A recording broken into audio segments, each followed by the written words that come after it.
Welcome to our DIY saltwater etching kit from Moonbow. In this tutorial, we will etch a geometric pattern on a steel bottle.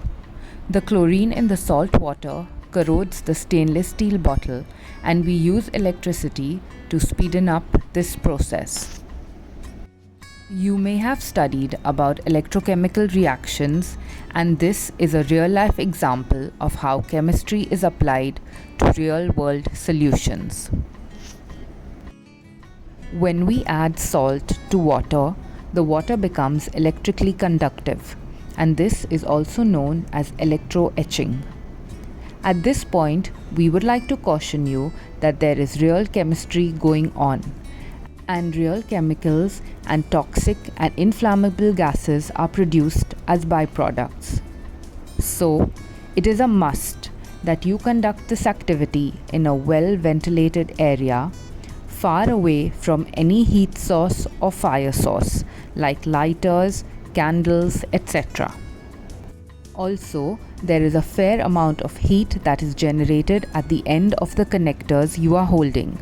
And when you feel it is getting warm, it's best you switch off the power and give it a break for a few minutes.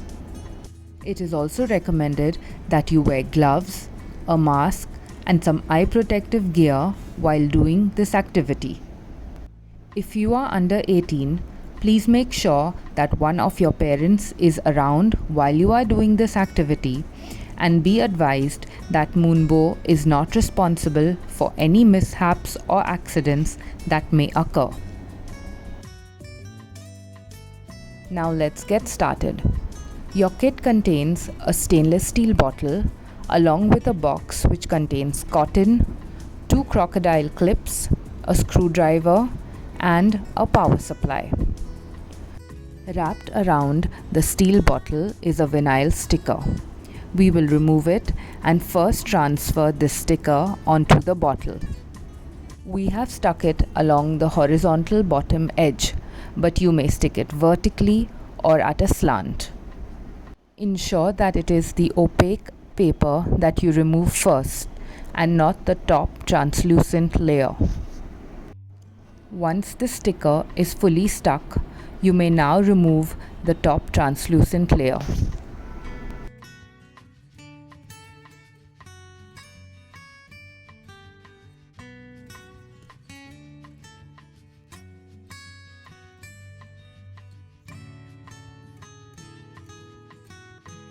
Your bottle is now prepped to be etched. Next, let's prepare our power supply by cutting off the connector. We need to then strip off the outer black insulation for about 1 foot from the edge of the wire. However, we will do this in bits if you are not familiar with cutting and stripping. You can strip in even smaller bits, but make sure you only strip the black outer wire. If you cut both the wires inside, the red or the white, you will have a problem. Next, we strip off 1 to 2 inches of insulation of each of the white and red wire. If you have never stripped wire before, please see the tutorial video of how to use a wire cutter and stripper given in the description to fully familiarize yourself with the workings of a wire stripper. If you accidentally cut the wire instead of stripping it, and you do this too many times, you may not be able to do the activity. Next, as shown in the video, attach the wires to the crocodile clips.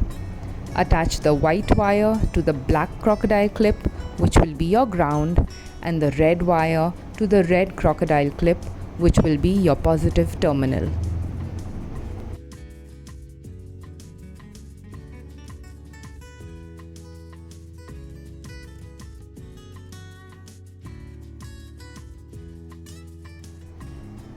Finally, we connect the black crocodile clip to the top of the bottle and use the red crocodile clip dipped in salt water to color within the stencil.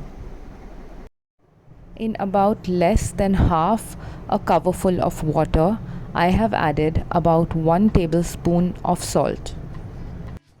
Plug in your power supply at this point. Dip the cotton in the saltwater solution and color between the stencils space. This coloring is a little different than using regular crayons. You have to go slowly and patiently. After a few seconds, you can turn the cotton around and see if it is becoming black. This indicates that corrosion is taking place and you are doing it correctly.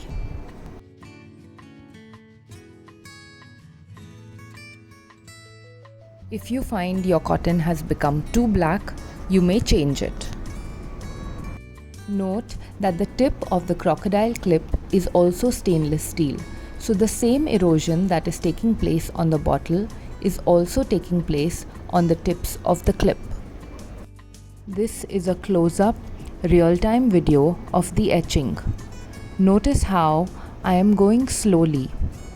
The cotton is touching each point very slowly and you can see the fumes and bubbles. This indicates the etching is taking place. After doing a few lines, you will be more familiar with how it is done and understand the process. You will probably have to go over the lines you have done previously a couple of times to get a nice dark etch. Wipe the surface with a damp cloth to determine exactly how dark the etch is. This is how our bottle looked after being wiped. Getting a dark etch is a slow, meditative process and may take around an hour. At this point, I would like to go through some safety precautions and other tips. Always ensure that you are holding the crocodile clip from the plastic part and not touching the metal. If you feel this is warming up, please switch off the power supply and give it a break of 2 or 3 minutes. This metal really does become very hot, so don't touch it. If you happen to accidentally touch one spot for a few extra seconds, it will become much darker. So make sure you are continuously moving your cotton to get a uniform finish. Finally, if you feel that the etching is not happening, it may be time to redip the cotton into the salt water solution. You need to keep doing this every few minutes. The etching is to be done slowly and patiently. It will become easier and clearer what and how to do after you have done a few sections. Now that I'm done with the instructions, let's see the final reveal. Remove the stencil and admire your bottle. Go online and figure out what chemical reactions were taking place and what exactly electrochemical etching is, as this is exactly what you have just done. We hope you enjoyed this tutorial. We encourage you to try your hand at etching more things around your home. You may make your own stencils or contact us for customized stencils with your name or initials. Don't forget to give your bottle a good wash once you are done. Get in touch with us if you need any further clarifications. Please like, share, subscribe, and show us love. Thank you.